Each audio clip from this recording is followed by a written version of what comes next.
지금까지 대충 살았다면, 어느 한 곳 집중하지 못했다면 오늘부로 결심하면 됩니다. 오늘부터 결심하는 순간 과거의 나와 지금의 나는 달라지는 것입니다.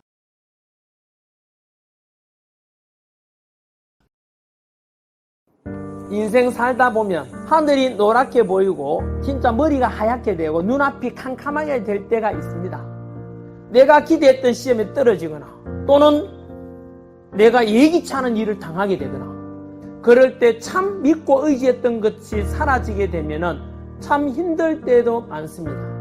저는 어릴 때 가난했기 때문에 그 가난을 대물림하고 싶지 않아서 굉장히 성공한다 저는 생각했었고, 그러기 위해서 저는 오직 제 하나의 모든 것을 말 미친 자가 되자 이 하나의 어떤 신념으로 여기까지 왔습니다. 저는 강의 하나의 모든 것을 미쳐온 사람입니다. 여러분도 마찬가지로 평범한 머리를 가졌고 남들보다 나는 더 뛰어나지 않다라고 생각한다면은 공무원 시험 또는 여러분이 원하는 시험에 합격할 수 있겠습니까? 경쟁자보다 더 잘해야 되잖아요. 근데 간단합니다. 평범한 머리를 가지고 남들보다 뛰어난 게 없다면은 주어진 시간에 남들보다 더 많은 공부를 해야 되고 더 집중할 수밖에 없는 겁니다. 여러분들 주어져 있는 가장 중요한 하나를 위해서 두 번째 중요하고 세 번째 중요하고 네 번째 중요하고 포기한다고 생각합니다. 그 가장 중요한 하나를 위해서, 그리고 나머지 포기가 아니라 두 번째 중요하고 세 번째 중요한 네 번째 중요한 것은 저축해 두었다가 합격한 뒤에 다 누리면 됩니다. 여행 가고 싶고 놀러 가고 싶고 영화 보고 싶고 연애하고 싶고 뭘 하고 싶으면 그거 다 저축했다가 나중에 이루어내면 됩니다. 저는 지금 그걸 누리고 있습니다. 그리고 저는 개인적으로 대나무의 지혜가 뭐냐 하면은 이겁니다. 대나무는 졸라 길게 자라지 않습니까? 대나무가 길게 자랄 수 있는 이유는 뭐죠? 좀 자라다가 매듭 만들고 자라다 매듭 만들고 그러면서 가지를 길게 뻗지도 않습니다. 오직 자신이 자라야 될 이 기둥 하나에만 모두 집중하지 오지랖 많은 가지를 만들지 않기 때문입니다. 저는 그래서 일맥상통하는 이야기입니다.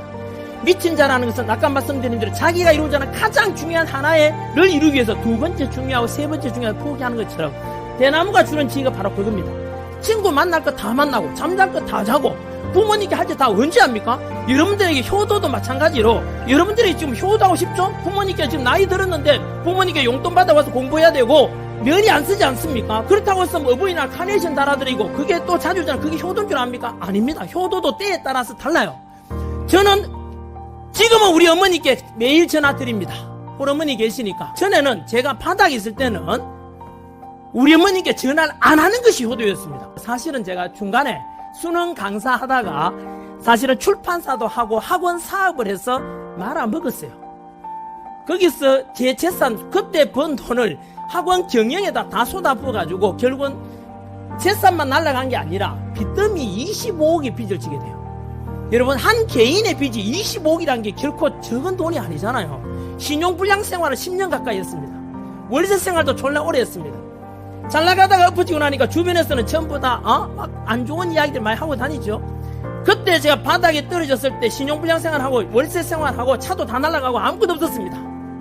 그럴 때 우리 어머니께 전화하면은 어머니께서 가만히 계시다가 내가 전화하면은 울기 시작합니다. 아들아, 딴 생각하지 말해. 혹시나 극단적인 생각할까 싶어서.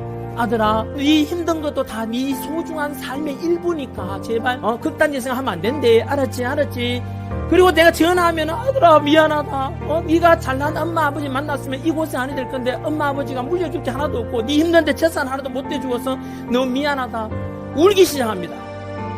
그래서 그때는 우리 어머니께 전화를 안 드리는 것이 효도였습니다. 그것도 하루 이틀이 아니고 거의 10년 가까이 바닥 생활을 했습니다. 그러다가 노량진 와서 공무원 강의에 또 미치기 시작했습니다. 아까 말씀드린 대로 저는 절박함 때문에 첫 번째가 말씀드렸죠. 가난을 대물림하고 싶지 않아가지고 하나에 미쳤었고, 두 번째는 중간에 빚을 너무 많이 지게 돼서 이대로 내가 죽으면은 내 자식들도 전부 다 결혼 못난 아버지의 자식이 되고, 그래서 저는 이 절박감 때문에 노량진 올라와서 내 모든 것을 걸고 강의에 미쳤던 겁니다.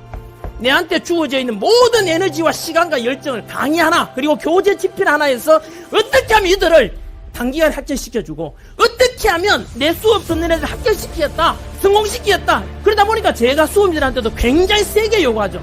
심지어 강사가 이 정도로 미친 듯 열심히 하는데 수험생이 평생 공무원 될 수 있냐 없냐라는 이 중대한 시험에서 평생의 운명이 결정된 이 시험에서 대충 공부한다고 나는 그걸 용서할 수 없었습니다. 이 시험 한 번 합격이면 부모님께 효도할 수 있는 것이고 평생 공직자를 삶을 살 수 있는 것이고 이 중대한 시험 앞에서 딴짓한다고? 저는 여러분들이 원하는 게 있습니다. 요구하는 게 있습니다. 오늘 저를 만나기 전하고 만난 이후에 여러분이 달라지길 원합니다. 지금까지 대충 살았다면 어느 한 곳 집중하지 못했다면 오늘부터 결심하면 됩니다. 오늘부터 결심하는 순간 과거에 나와 지금의 나는 달라지는 것입니다. 저는 여러분들에게 이 열정을 전해드리고 싶습니다. 모든 성공 에너지, 열정, 영어로 패션 아닙니까? 패션. 바로 모든 것을 걸어라 이겁니다. 모든 걸 건다는 건 외로운 일이죠. 왜? 나머지를 하면 안 되니까. 저는 여러분들에게 원하는 게 이겁니다. 오늘 이 시간 유업으로서 합격을 원하고 성공을 원한다면 자기에 주어진 모든 에너지와 시간, 열정을 이 하나에 합치고 반드시 경쟁자 이기고 여러분들이 시행착오 덜 겪고 먼저 합격자의 명단에서 여러분들 이름을 보게 될 것입니다. 여러분들이 뜻하는 그 성공의 위치에 가 있는 본인을 확인할 날이 올 거라 믿습니다. 간단합니다. 미치십시오. 모든 걸 집중을 해보십시오. 대나무가 길게 자랐던 것처럼 이것만 실천해도 여러분들은 반드시 아까 말씀드렸는데 평범하지만 비슷한 경쟁자끼리 모였지만은 내가 경쟁자 무리치고 합격자 명단에서 본인의 이름을 반드시 확인할 수 있을 겁니다. 오늘 이 짧은 강연이었지만 이 짧은 강연 속에 역시 마찬가지로 저는 이것이 우연히 운명이 된다고 생각합니다. 여러분은 마찬가지로 지금부터 스스로를 감동시켜야 됩니다. 지금까지 살아오면서 내가 과연 이렇게 열심히 공부한 게 있었던가, 내가 이루고자 하는 게 이렇게 집중한 게 있었던가, 스스로를 돌아보고 그날 저녁에 잠자기 전에 누워서 그래 오늘 내 경쟁자가 있었다면 그 경쟁자 중에 가장 열심히 했었어, 가장 집중해서 라고 스스로에게 자문했을 때 예스 라고 답변하는 날이 바로 시험 치는 날까지 된다면 여러분들은 반드시 그날 합격자 명단에서 성공한 자리에서 여러분 이름을 보게 될 것입니다.